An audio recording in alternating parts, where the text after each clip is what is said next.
Last week's economic news in review. Consumer credit hit a record high, factory orders declined, and layoffs enjoyed a substantial drop.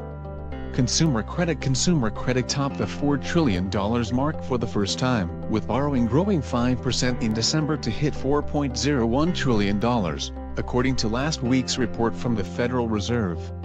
While this marked a record level, it is important to note that the pace of consumer credit growth has been tapering from November's 6.8% gain and October's 7.9% increase. The big driver for December's credit growth was non-revolving debt, such as student and car loans, which grew 6% to hit $2.96 trillion from November's $2.95 trillion.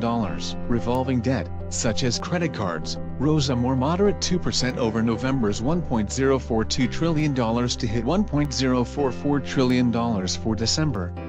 These tempered gains should be considered a good sign.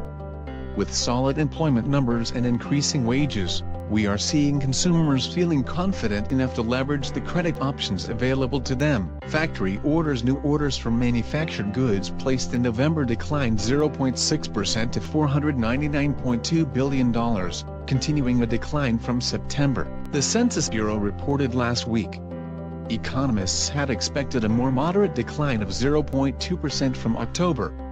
While overall orders were down, there was an optimistic note to November's report. After 2 straight monthly declines, orders for durable goods, items meant to last at least 3 years, such as appliances, grew 0.7% for the month to hit $250.8 billion.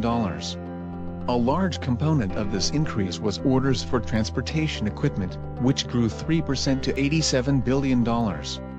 Factory orders are an important indicator to watch because they signal how manufacturers expect the economy to perform over the near term. The question is, does November's decline signal that manufacturers are feeling less confident about future economic performance, or does it indicate a more immediate and temporary reticence to invest due to the ongoing trade feud with China? Economists speaking to the press last week were leaning toward the latter. Initial jobless claims. Looking at layoffs, first-time claims for unemployment benefits filed by recently unemployed Americans during the week ending February 2 dropped to 234,000, a considerable decline of 19,000 claims from the preceding week's total of 253,000, the Employment and Training Administration reported last week. That said, economists had expected a larger fall to 225,000 claims. The 4-week moving average, regarded as a more reliable measure of initial jobless claims, fell to 224,750, a drop of 4,500 claims from the prior week's average of 220,250. This marked the 205th week in which initial claims were below the 300,000 claim level, which economists consider an indicator of a growing job market.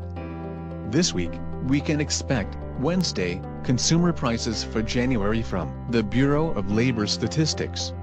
Federal budget for December from the Treasury Department. Thursday, initial jobless claims for last week from the Employment and Training Administration.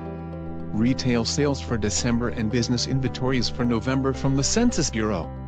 Producer prices for January from the Bureau of Labor Statistics. Friday, industrial production and capacity utilization for January from the Federal Reserve. Consumer sentiment for February from the University of Michigan surveys of consumers. Import prices for January from the Bureau of Labor Statistics. More information, please call us today 209-651-2000.